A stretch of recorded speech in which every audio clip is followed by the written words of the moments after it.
Hi and welcome. In case you don't know me, I'm Ange and this is my channel, No Second Season.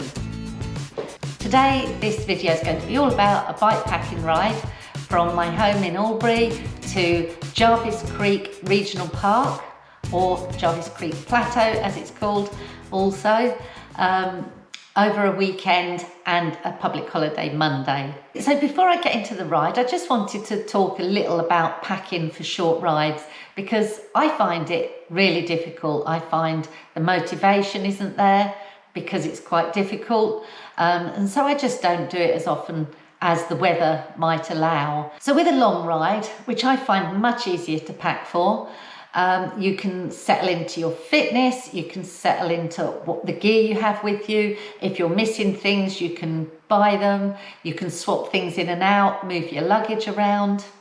For a short ride, you can't do that. You need to have everything right from the get-go, or it really does hold you up. I really enjoy bike packing. Even overnighters are enjoyable. It's just that hard work getting the bike ready. So I've been thinking about how to make the pack up for a short ride more efficient so I can go at short notice on a weekend. And I realised that one thing that holds me up is that a lot of the gear for bike packing also is used for hiking, car camping and mountain biking. So therefore I have stuff all over the place. It might be in my car, it might be with my camping gear, my hiking gear, or it might be in my mountain biking backpack. So I started thinking about that, and I've rearranged all of my gear into the fork bags and the front roll packer, and the rear roll packer 2, and my backpack are going to be the late pack bags. So anything that I can't pack and leave packed up will go into roll packer 2 or my backpack. And I tried that for this ride and it did seem to work, and it did make life easier. And because I'd paid such particular attention to what was going where this time, I remembered where most things were, especially the late pack items in roll packer 2. They were just so easy to find because I knew where they'd be, because I knew they were items that cross from other disciplines. Now all this rearranging took me a week or two to do, because I do have a packing list and I had to update that as I went along. Now if you don't have a packing list and you'd like a bit of a leg up to start one, you can download my packing list at nosecondseason.com and go and find Gear List version 5. You can download that to Excel. I then copy and paste that into Microsoft OneNote, so I also have it on my phone, and that's what I use as a tick list to pack up. And it's really handy when you're at camp to know where things go. You don't have any of this business where you're half packed up and there's no room left and everything's a mess. You know where everything should go and you put it there, and it works really well. Anyway, let's get on with this ride. So this is picking up from the night before I left. I hope you enjoy it. Don't forget to give me a thumbs up if you do, that would be great. So it's 10 o'clock exactly, Friday night, Friday the 29th of September. I've just finished packing my bike up. I've just got to pack my food and my electronics in the morning. Then I'm going to set off on a little bike packing jaunt. It'll only be an overnighter or two, but I'm really looking forward to it. I'm a bit apprehensive. I always am before I go, because I haven't been to where I'm going before, to Jarvis Creek Plateau. Never been there, don't know what it's like. I don't really know what to expect, but I'm so looking forward to it. So I'm going to get to bed in a short while and try and sleep, but I'm so excited I probably won't sleep, and I need to go early because the temperatures are going to be up to sort of 25 to 30 degrees, so it's going to be hot. There's a long road ride before I get there. It's probably 25 to 30 kilometers on the road, which is a bit miserable, but it saves me driving. Otherwise I have to build the bike when I get there. That's a palaver in itself, find somewhere to leave the car. Anyway, good night for now. Good morning to you. Can you believe it? It's 7 AM and I'm off on my ride. So here goes for a little bike packing trip. Oh, and the magpies are swooping me.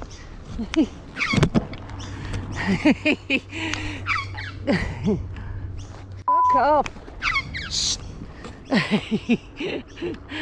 I forgot that the magpies swoop down here.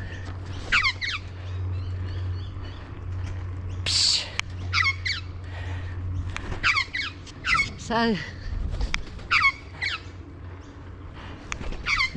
this magpie is swooping me. Can you hear that click? They do that click right near your ear. It's really loud. Anyway, oh. He should go in a minute. I think that's his territory over. I forgot all about him. It's 7 in the morning and that's an early one for me, and I'm off on my ride.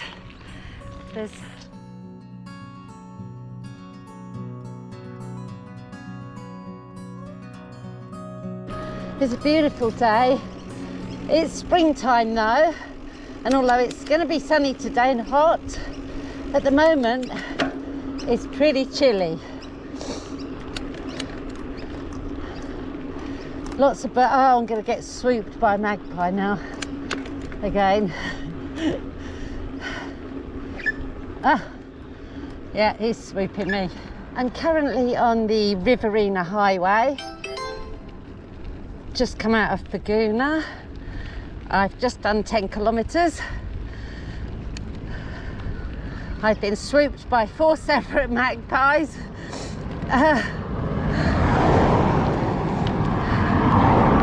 There doesn't seem to be any around here. I've got lots of snacks with me this time, and I must remember to stop and have some to stop my bonking.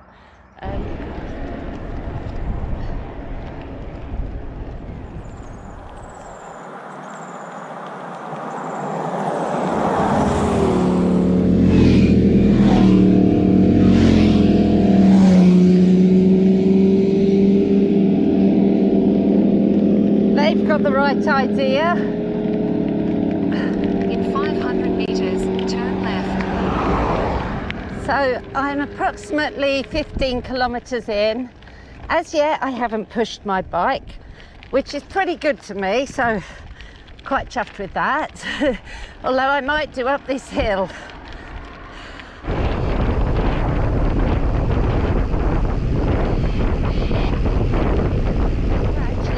I wanted to go left there towards Bellbridge, but I'm just going to go to Lake Hume Village and see if the cafe's open and get myself a cup of coffee if it is.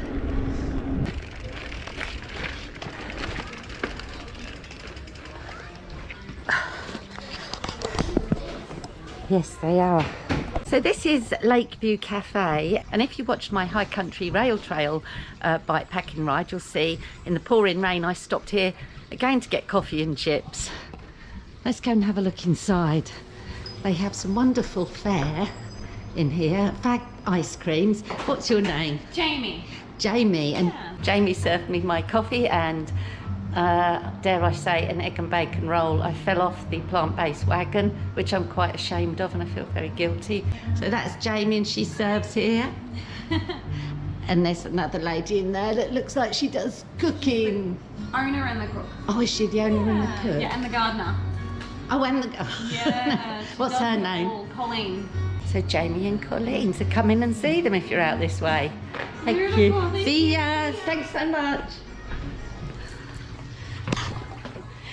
Yeah, lovely little cafe, and you can sit out here on the deck, and out there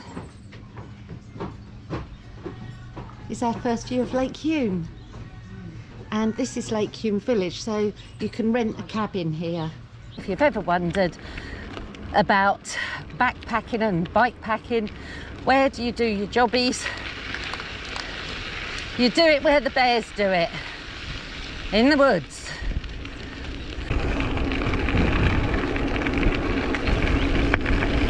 Just coming up to Bathanga Bridge, a beautiful bridge. The only thing is, there's no shoulder like this to ride on. You're on the road, and it's a narrow road. It goes. There's a good breeze blowing across the lake. It's coming from my right to left, quite strong.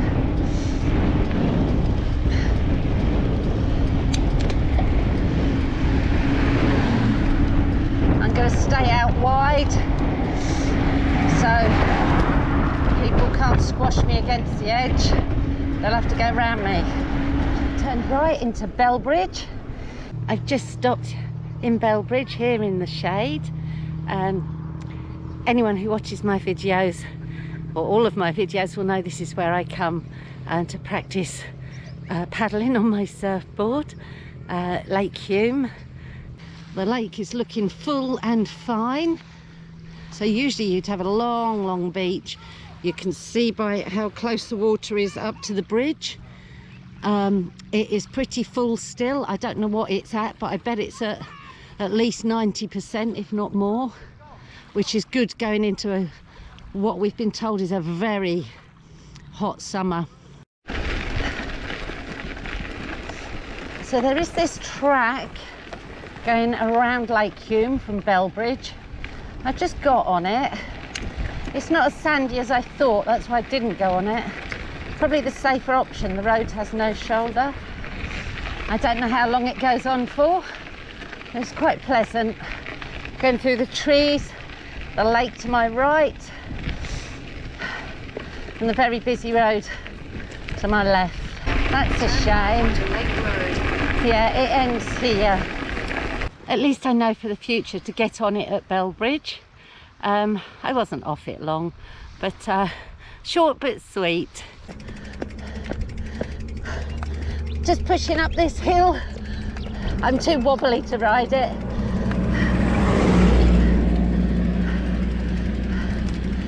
So if you watch my videos, you'll know I bought myself a click stand, so I can stand my bike up anywhere, which is great. So let's give it a go. You get these little bungees with it to put your brakes on. So I put my front brake on. I've been doing that a lot and then forgetting to take it off, and I've actually been pedaling with my brakes on for 100 meters or more. I'm thinking, this is hard. Nincompoop. Anyway, this is my last piece of shade. I'm going that way, and it goes up to the Currajon Gap, and there is no shade because I've ridden this before many years ago, and there is no shade. So I've got a little device that may be going to help me not get heat exhaustion that I get very easily. Let's get it on. There's my bike on the click stand, but the wheel still wants to swing. If you've ever bike packed, you'll know that the front wheel always swings. It's a little less so with the brake on, but it still doesn't stop it totally, so I need to hurry up. So what I've bought, as you can see, but it seems safe there, so we'll leave it. What I've bought is this. Now, before I used to use a hiking umbrella, but it's really hard to push a bike and hold an umbrella. So I've bought this ridiculous thing off Amazon. It's an umbrella. It slips onto your head. Now, there's no way I would ride my bike with this on. It doesn't fit over the helmet anyway, but even if it did, these, if you fall with this on, you are going to get a severe brain injury, if not die. So I'm only going to use it for hiking, hiker biking or hiking. Let's get the contraption on. So here's my umbrella hat.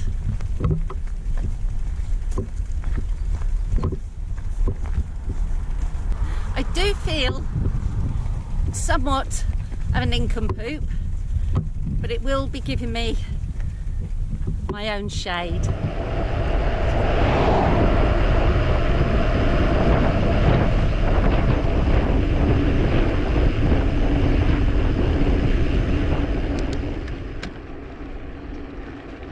I'm on the big push up to Currajong Gap, so I have to get up that massive hill. It doesn't look massive on here, but I can assure you it is. So I'll be pushing. I've got my silly hat on, my silly shade on. Seems to be working. It's just beautiful here, and how green it is. Even though it's in civilization, there's a homestead there.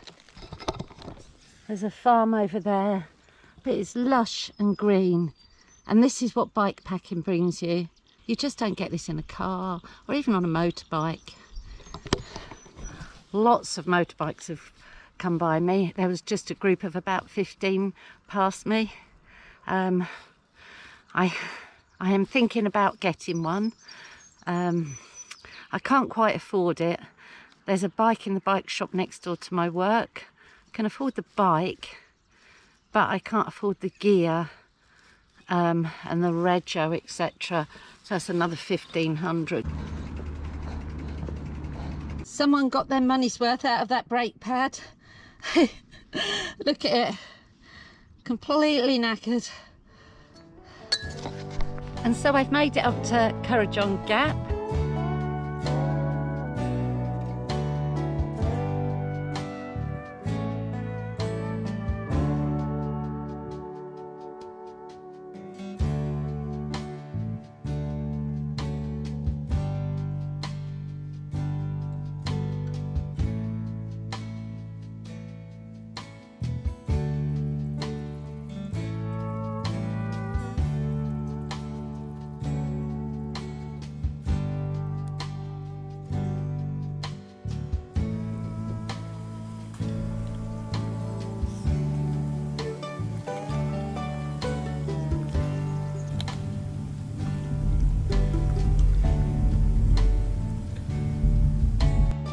So I'm here at Currajong Gap, looking across to the Hume Dam and Lake Hume.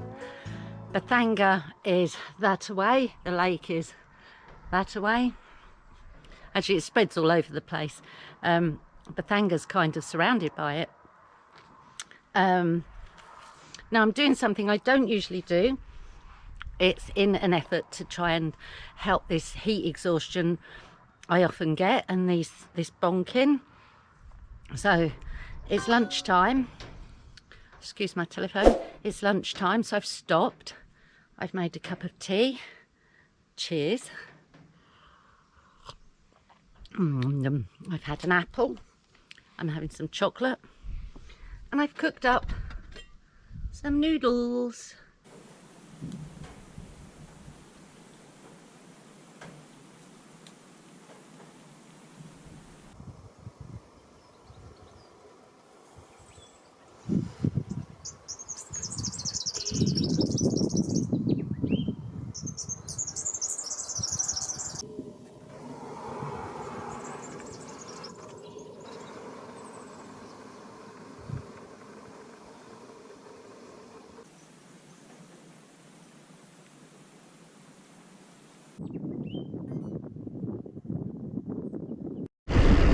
I'm back on the road.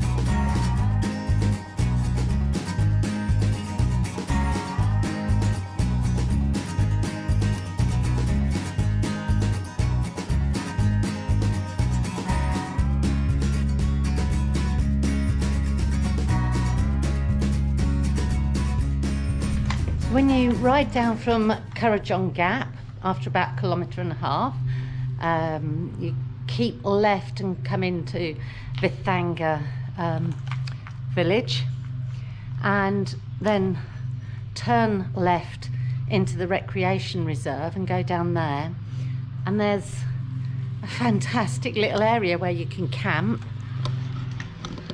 It does ask for donations, but I haven't got any cash anyway. Oh, you can transfer it. I'll do that. And there are some powered sites. That's amazing. There's a caravan over there using a powered site, but you've got a washing up area, you've got electricity, you've got a pizza oven, shade, tables, work surfaces. Not bad at all. There are toilets here, and there is this tap for washing up, but you need to know this is rainwater, so it's not treated. So I'm going to filter it, and it says any other taps on this site are bore water and they're not for drinking at all. So just be warned that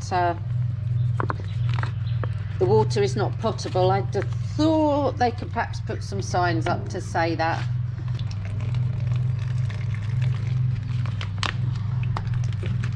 So I've got the choice. Eating a biscuit. I can camp here and go to Jarvis Creek Plateau tomorrow. Camp overnight. But then I have to do the whole ride home in one go. Or I can keep going to the plateau now, camp overnight, stop here on the way back.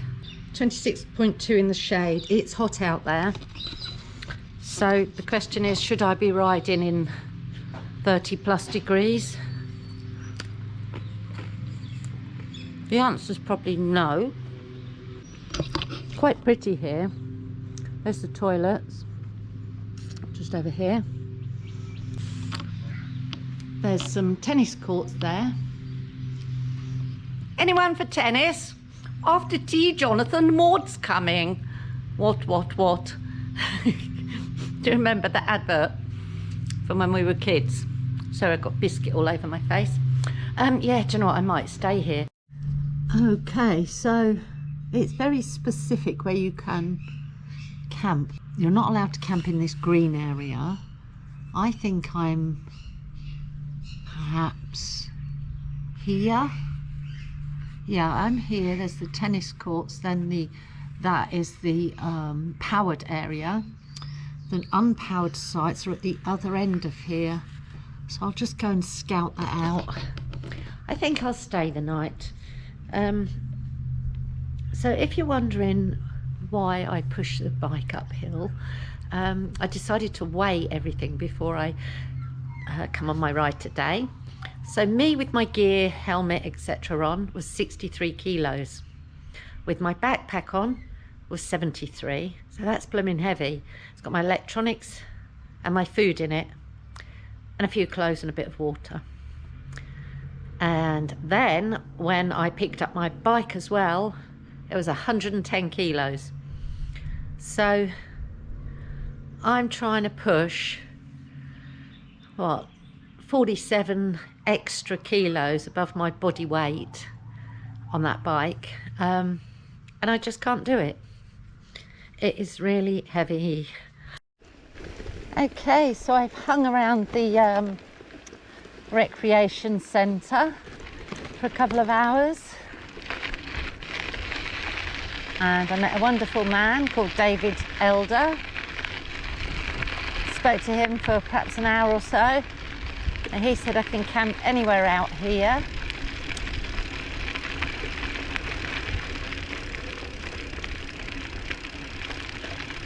So let's have a look. Anywhere around the oval, he said.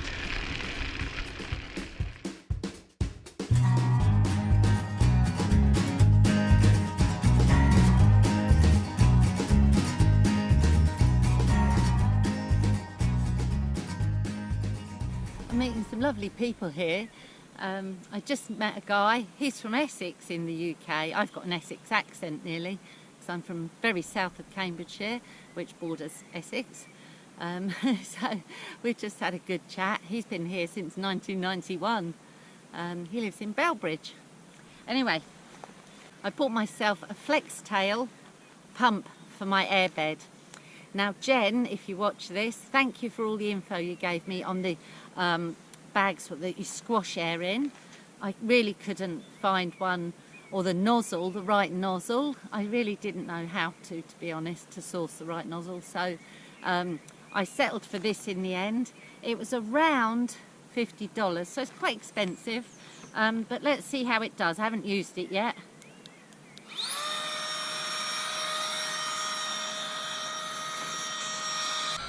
And literally, I turned my back and it suddenly is pumped up.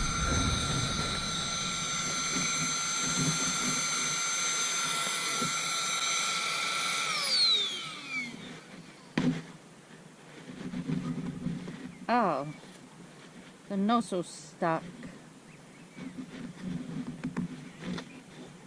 I better get some tools, see if I can yank it out. If you wonder what I do with my bike to keep it secure when I'm bike packing, usually I use my cable lock. It's a combination cable lock, and I lay it down behind my tent, just out the back of my tent, down here, and I tie it to this. And also when I'm on a long tour, I'll bungee it, because I have bungees with me, to the poles. But as I've got a tree nearby here, I will just cable lock it to the tree. I've had this little titanium stove for around 10 years. It's got bashed and battered. I've had to crimp this top back on, but it still seems to work. I brought my neck cooler with me. I pre-soaked it and I've kept it in a plastic bag. This brings back memories for me. So that was bought for me by my future son-in-law's mum. Sadly, she passed away just over a year ago. Her name was Kath. I do miss Kath. She was a lovely lady and very generous, and she bought me that. She bought me a few little trinkets, and they remind me of her. Being early springtime, it's cooled down quickly.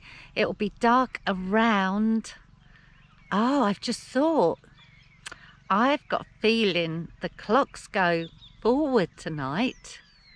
Oh damn, I'm gonna lose an hour. I went to get up bright and early. That's a nuisance. I'm pretty sure the clocks go forward. I'll have to Google that. Anyway, it's cooled down nicely. It is now just over 18 degrees. It'll be dark in a couple of hours. It's around, I don't know, 5 o'clock. So it'll be dark by 7. Anyway, I'm making myself a nice cup of tea. I think I'll have this for my dinner. Tomato and lentil soup. Sounds nice. Yum yum. I'll get that on cooking now.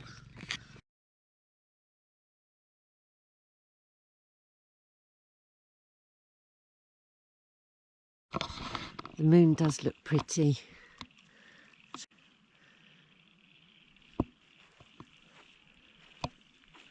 It's now 11:10 on Saturday night. In here it's 16.1 degrees. It's probably a couple of degrees colder outside at least. It's chilly out there. My hands are pretty cold. So I just spent half an hour trying to get the best tent, bike and full moon photo.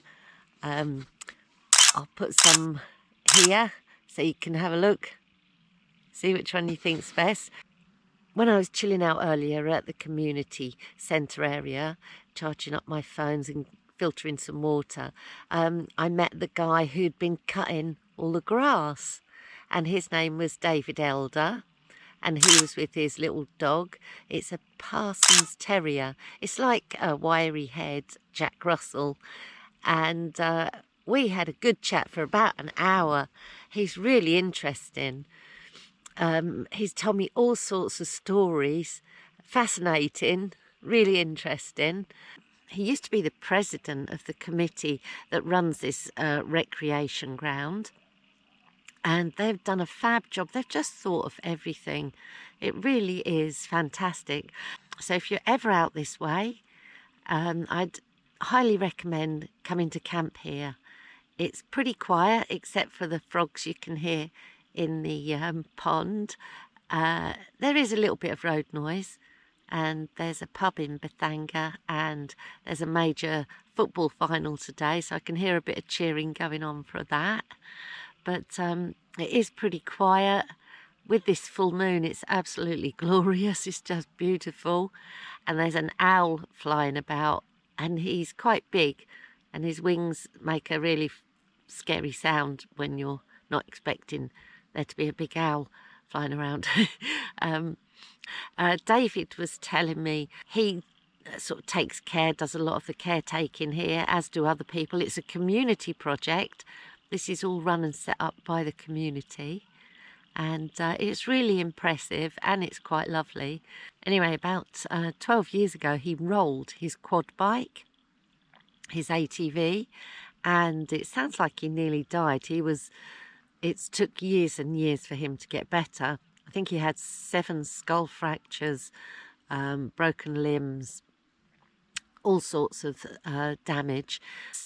It was so great to hear how enthusiastic he is about providing a great little spot for travellers to come and camp here. Really proud of it, he is, and quite rightly so, because it's great. But he was telling me about his Auntie Jane, and she married a Hungarian man who used to be, I don't know, a Cossack, which I thought that was Russian, but anyway, I don't know. Anyway, he was in the army in Romania in the war, and he ended up in a Russian concentration camp or work camp, and then he emigrated to Australia, and he married David's Auntie Jane, and he'd told me stories of how he used to take him and his siblings out horse riding, and it sounded absolutely amazing. And David does all sorts of projects around here with the community. There's a beautiful little woodland atop one of these hills here, and I said, that is just stunning, that little woodland up there. It looks so pretty from, you know, a mile away. And he said, oh yes, we did that. That's a project we did with the school kids. We planted all them trees. Absolutely amazing. So it was so good to meet him and Scrappy, his little dog, who was very friendly. It gives you a bit of a warm, fuzzy feeling knowing someone cares so much about the campsite that you're on, and he's tried his best to provide all the facilities, and they've achieved the best, I think, for a little community project. And it's $20 for a night if you have a powered site, and $15 if you don't. And they trust that you'll pay and put the money in the box or transfer it into their bank, which I will do. I'm not feeling tired at all. I fell asleep at 6 o'clock, woke up at 9:30 thinking it was the middle of the night, and it wasn't. Anyway, just going to have my cup of tea. What's great about this Aldi plastic collapsible cup is this lid on it. It sounds quite inconsequential, but actually if you've ever had your cup in a tent that's full of crap everywhere, look at it, you'll know that the last thing you want to do is spill your tea or coffee in the tent. It's 12:15. I'm going to try and get some sleep now. See you in the morning. Night night. Morning. Yeah, major drama just then. I just spilt the pan of water I was heating. I had it here so it'd be warm.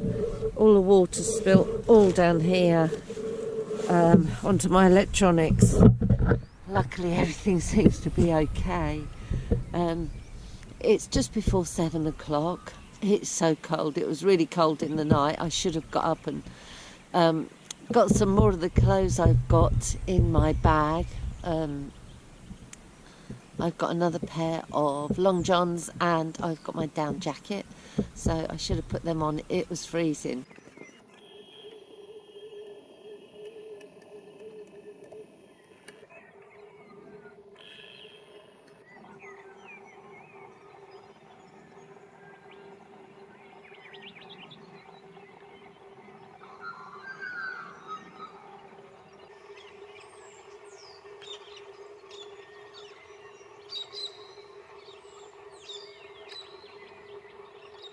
So I've been watching a new to me YouTube channel, Jason Barber. He does adventures, proper adventures, not silly little things like this, in northern Canada, wilderness things, canoeing, etc. And I was put onto that by fellow YouTuber Blaze Hackman Industries. Yeah, it's a really good channel, so take a look at that if you like adventures. And congratulations to Blaze Hackman Industries. They've now hit 1,000 subscribers. Cheers, Steve. Well done. Keep on pushing. Anyway, yeah, so I need subscribers. So if you can get your auntie, your gran and your granddad to subscribe as well, please do it. Or in fact, get their phones when they're not looking and subscribe to my channel from their phone. Anyway, I better get over to those loos. So I'll catch you soon. I'm just taking a ride over to the toilets. And I need to put something on charge. That's the trouble with pitching up so far away from the community hall. The toilets are a long way off. God, it's chilly. Yes, the clocks did go forward last night. So not only didn't I sleep very well once I'd woke up at 9:30, I lost an hour.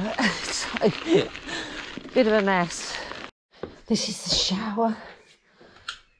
Ah, yes, there's a power socket. Super.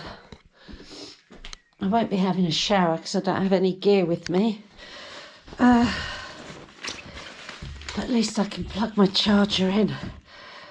That's brilliant. So I think what I'll do is my least favourite job. I'll do all the packing up except for the tent. I'll leave that here to dry. Pack everything away. Go and have some breakfast over at the community centre. And then come back and get the tent when it's dried, because I'm not comfortable leaving my stuff over in that shower. So let's get on with it. The quilt is the worst bit to pack up.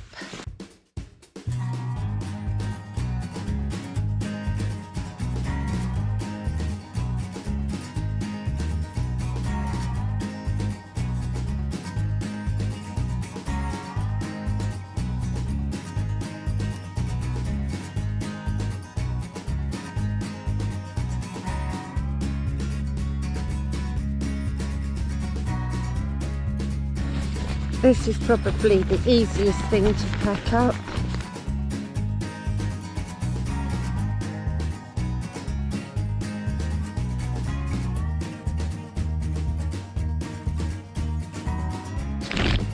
So pillow is a late pack item. So that goes in roll packer 2. It's really made a big difference to me going through my whole packing list and creating the late pack roll packer. It's just made a big difference. I kind of know where everything goes now, whereas before I didn't. There's only some small items in the front pockets of the 2 roll packers that I'm not sure what goes in which one. But yeah, it's been a real good exercise, so I would recommend doing something like that. So the back of my tent's nice and dry. I'm just going to turn it around to dry the front. Just hope the wind doesn't pick up. So I'll be chasing it across the oval and I'll go and get myself some breakfast.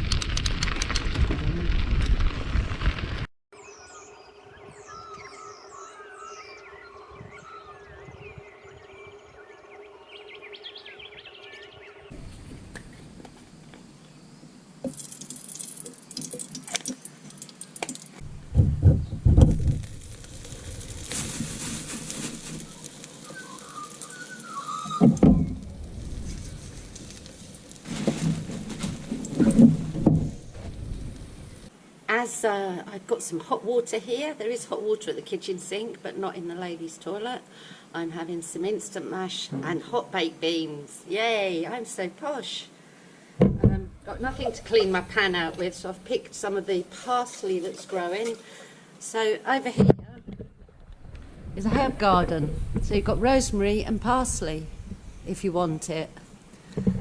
So I'm just cleaning out my saucepan. I haven't got a scourer or soap, so I'm using a piece of parsley. I hope that's okay. So I've had my breakfast. I've left some stuff charging, but got worried because I couldn't see my tent. And it's flattened. It must have got windy or something. Anyway, better get it packed up. Packed up. Leave no trace. All looking good. So I've just packed up and I'm just about to leave Bathanga Recreation Reserve. Fantastic place. I've paid my bill. I paid for a powered site. Even though I didn't pitch on one, I did use the electricity, which I'm still using. I don't know whether to wait a bit longer, let my battery pack, which is at 86%. Don't know whether to let it charge or just get going. Something strange has happened with the weather. It's clouded over. The sun's trying to peek through. Perhaps it'll burn away the clouds, but they feel very heavy. Not sure what's going on with the weather, but I'm going to continue my ride. If it gets really stormy, I'll probably turn back. But otherwise, I'm on my way up to Jarvis Creek Plateau, and that's the plateau I could see when I was at the summit of Mount Grania. And there's 3 in a row: Lawson, Grania and Jarvis, and this will be my 3rd one. So quite looking forward to it. Apprenons le cha-cha-cha.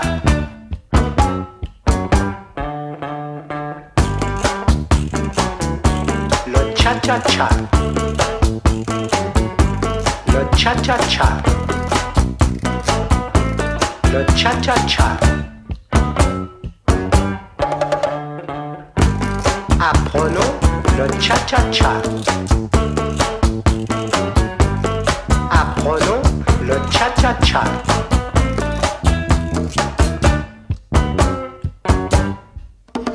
Le cha-cha-cha d'origine cubaine est un mambo que l'on joue sur un rythme lent. Nous commençons par l'étude du pas de base, le va-et-vient. Le va-et-vient. Apprenons le cha-cha-cha. Apprenons le cha-cha-cha. Le cha-cha-cha. Le cha-cha-cha.